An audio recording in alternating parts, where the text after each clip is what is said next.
In this video, I'm going to show you how to connect your Garmin Forerunner 255 to Strava with a step-by-step tutorial. This connection helps you automatically sync your workouts for easy tracking and sharing. First, make sure your Garmin Forerunner 255 is paired with your smartphone through the Garmin Connect app. Open the Garmin Connect app on your phone and log in. Tap on your profile icon or menu, then select Settings, followed by Connected Apps or Accounts. Find Strava in the list of apps and tap to connect. You'll be redirected to the Strava login page. Enter your Strava username and password, then authorize Garmin Connect to share your data with Strava.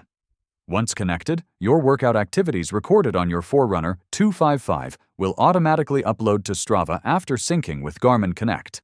You can check your Strava app or website to see all your activities and detailed stats.